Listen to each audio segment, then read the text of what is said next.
أعوذ بالله من الشيطان الرجيم بسم الله الرحمن الرحيم السلام عليكم ورحمة الله وبركاته الحمد لله رب العالمين والصلاة والسلام على أشرف الأنبياء والمرسلين سيدنا وحبيبنا وشفيع قلوبنا ومولانا أبي القاسم محمد اللهم صل على محمد وآل محمد اللهم صل على محمد وآل محمد اللهم صل على محمد وآل محمد وعلى آل الطيبين الطاهرين وأصحابه الميامين المنتجبين. Perlu saya perkenalkan bahwa saya mahasiswa semester 5 ya, karena berhadapan wajahnya kan nggak terlalu jauh beda. Harapannya memang kalau di Indonesia usia saya 53 tahun, tapi kalau di Arab dibaca terbalik 35 tahun. Tua dikit lah, tua dikit. Ya, saya agak tua dikit dibanding sebelah saya, tapi sedikit lebih muda dibanding sebelah saya ini. Walaupun kumisnya meniru-niru saya juga. Oke, karena waktunya 15 menit, saya cuma ingin membacakan apa yang saya tulis sedikit lah. Aku Muslim dan aku Palestini. Ketika aku dilahirkan, ku dengar azan di telinga kananku dan iqomah di telinga kiriku. Dinamakan dengan nama pejuang agar aku kelak menjadi pembela agamaku. Lidahku dibiasakan mengeja huruf hijaiyah. Abata saja ha khodal zaroza shin shin sodoto zo'ain rin fa qaf kaf lam mim nun waw haya dibanding huruf-huruf latiniyah. Cerita pengantar tidurku adalah kepahlawanan pejuang-pejuang Islam. Dan lagu yang dinyanyikan ketika ibuku menggendongku adalah sholawat Badar. Aku bangga sebagai Muslim karena negeriku tak mengenal batas. Aku Indonesi, aku Malaysiai, aku Hijazi, aku Irani, aku Iraki, aku Kuwaiti, aku Omani, aku Qatari, aku Aljazairi, aku Misri, aku Tunisi, aku Libyai, aku Marokoi, aku Pakistani, aku Afghani, aku Hindi, dan aku Palestini. Daging-daging tulangku dan tulangku berasal dari nasi goreng Betawi, nun Irani, tamar Tunisi, teh Aljazairi, qahwa Yamani, falafel Iraki, kebab Turki, nasi mandi Omani, sambosa Qatari, bubur halim Misri, kismis Hindi, ma'mul Lubnani, dan tentu saja pempek Palembang. Telingaku selalu mendengar khutbah-khutbah di mimbar-mimbar suci, meneriakkan kehebatan kaum muslimin. Kuntum khairu ummati ukhrijat linnas wallazina ma'ahu ashidda walal kufar hama bainahum. Dahulu raja-raja Arab dalam khayalku adalah pelindung tanah suci, Kiswah dan Ka'bah. Seluruh kaum muslimin adalah saudaraku. Tetapi ketika aku dewasa, bayanganku dihancurkan, pandanganku diporak-porandakan. Para pembela Islam mengkafirkan satu dengan lainnya. Pengikut Syiah disegel sesat, sedangkan Sunni dianggap kaum terbelakang. Seluruh tradisiku kini dianggap sebagai perbuatan bid'ah. 73 golongan kaum muslimin seluruhnya masuk neraka. Hanya Maturidiyah yang ada di surga. Takdir kini menjadi kata yang menyeramkan. ISIS menyembelih dengan mengucapkan bismillah, sementara leher yang disembelih mengeluarkan kata 2 kalimat syahadah menyebut kematian. Askar-askar di Saudi berwajah garang memukuli jamaah haji yang berjalan rentah mencium Ka'bah.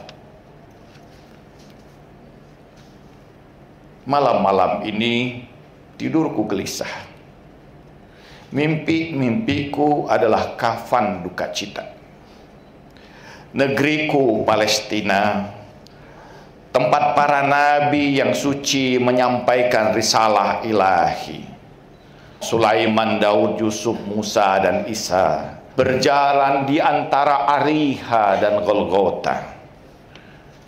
Mihrab ilahiyah Zakaria dan Maryam, Quds suci maknawi para kekasih ilahi, tempat Buraq menanti Nabi untuk melintasi Sidratul Muntaha di langit yang tinggi.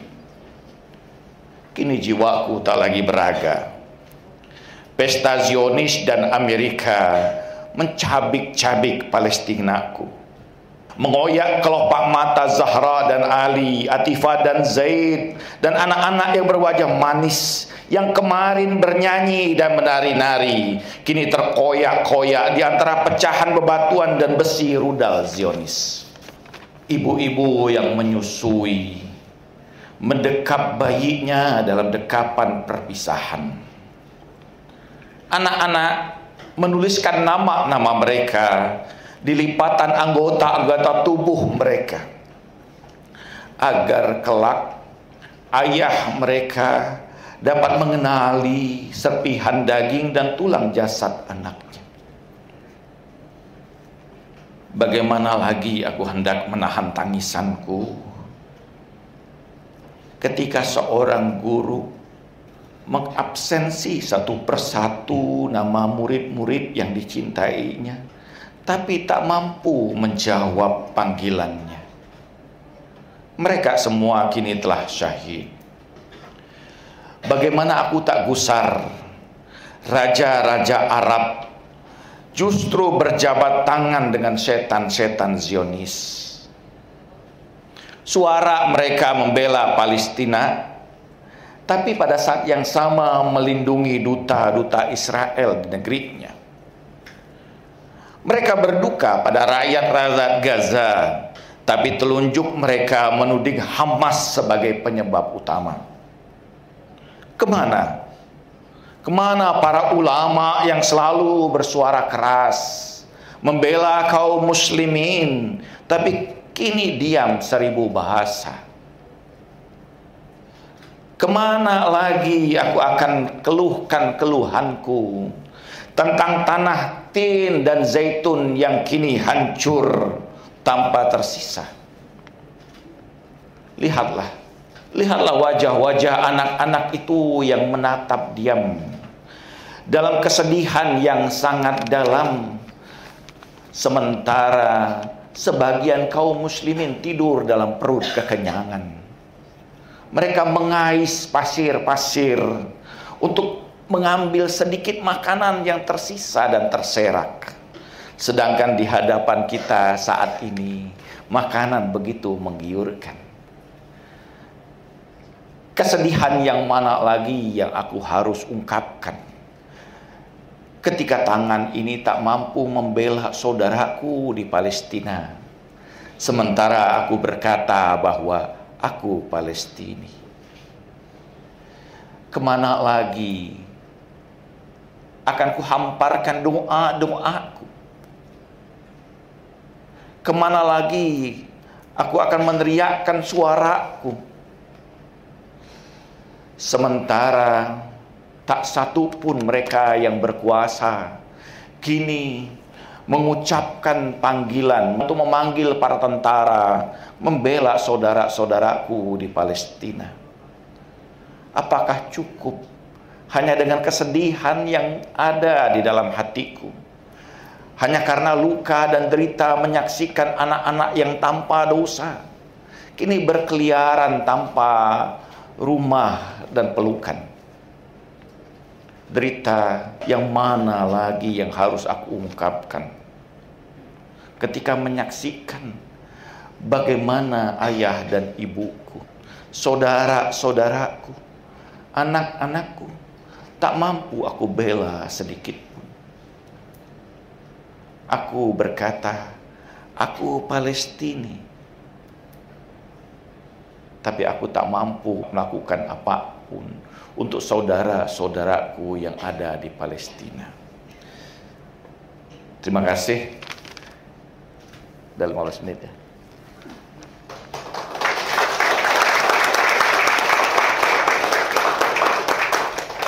Ini realitas yang kita hadapi. Sekarang bagaimana kita akan berkata, saudara-saudara kita itu mereka hidup dalam keterjajahan. Rumah-rumah mereka dirampas. Harta-harta yang mereka kumpulkan dirampas begitu saja. Mereka dikeluarkan dari tempat tinggal mereka, dihancurkan, dibunuh, dihinakan, dinistakan. Kemanusiaan yang seperti apa lagi yang tersisa ketika kita tidak gelisah, ketika kita tidak marah melihat keadaan dan realitas yang seperti ini? Kemana saudara-saudara kita yang ada di Maroko? Kemana saudara-saudara kita yang ada di Tunisia? Kemana saudara-saudara kita yang ada di Aljazair? Kemana saudara-saudara kita yang ada di Arab Saudi? Kemana saudara-saudara kita yang ada di Qatar, yang ada di Bahrain, di Oman, di Mesir, di Malaysia, di Indonesia? Kemana saudara-saudara kita? Dulu Imam Khomeini rahmatullah alaih pernah berkata, seandainya seluruh kaum muslimin itu membawa seember air dan kemudian menyiramkan air itu ke negeri Israel, maka tidak akan tersisa satu orang pun kecuali mereka tenggelam dalam lautan bahtera air. Tetapi semua sekarang membisu dan diam. Betul, kita menyaksikan bahwa mereka yang tertindas, mereka yang masih merdeka berpikir membela kaum Palestina, tetapi mereka tidak memiliki kekuasaan apapun. Mereka tidak memiliki peran yang besar dalam menetapkan keputusan apapun. Sementara para pengambil keputusan, mereka berjabat tangan dengan Amerika dan Israel. Kapan kita menantikan ini semua berubah menjadi sebuah kebanggaan, sebagaimana mimpi-mimpi kita ketika kecil, ketika kita bangga sebagai kaum muslimin? Ini menurut saya, terakhir, saya ingin beralat sedikit judul ini, tema kita ini. Bahwa persoalan ini, betul bahwa ini persoalan kemanusiaan. Bukan hanya persoalan agama, persoalan etnis, dan persoalan budaya, tapi juga persoalan kemanusiaan. Maksudnya adalah bahwa ini persoalan agama. Agama yang seperti apa yang tidak, yang rela ya, dengan keadaan yang seperti ini, di mana satu kelompok, dan itu tidak mewakili kaum Yahudi, satu kelompok dari kaum Yahudi yang dia menamakan diri mereka sebagai Zionis, mendirikan satu negara di tanah penduduk yang lain, dan atas dasar bahwa tanah itu adalah tanah yang dijanjikan, dan memanggil seluruh kaum Yahudi yang sepakat dengan ideologi mereka di seluruh penjuru negeri penjuru dunia untuk datang ke sana dan tinggal menempati tanah-tanah kaum Arab Palestina. Ini yang terjadi ya. Peristiwa yang terjadi pada tahun 48 itu peristiwa yang sangat mengenaskan. Bagaimana mereka dengan bantuan Inggris mengusir seluruh orang-orang Arab, baik itu kaum muslimin maupun Kristiani Arab. Bahkan termasuk Yahudi-Yahudi yang menentang Zionis. Mereka usir dari tanah itu untuk mereka tempati dan mereka jadikan negara yang baru. Dan seluruh orang yang berada di situ berada saat ini dalam sebuah penjara kota yang begitu besar. Saya pernah ke sana, saya melihat secara langsung bagaimana kekejian dan keterhinaan orang-orang yang berada dalam kekuasaan Zionis ini. Dan Anda bisa saksikan juga di negara Israel itu bukan hanya orang Arab, Anda saksikan beragam bangsa yang mereka merupakan keturunan Yahudi dipanggil untuk datang ke sana, termasuk Yahudi yang sawo matang kulitnya. Jadi jangan dikira bahwa di negara kita tidak ada, banyak juga. Ada yang berwarna kulit sawo matang, itu juga ada. Mereka punya dua identitas ganda ya. Identitas sebagai penduduk Israel dan identitas sebagai warga negara Indonesia. Demikian juga yang datang dari Afrika dan sebagainya. Ada banyak di sana. Kita sudah bisa melihat dari warna kulit mereka, dari wajah mereka, bahwa mereka bukan asli orang di sana.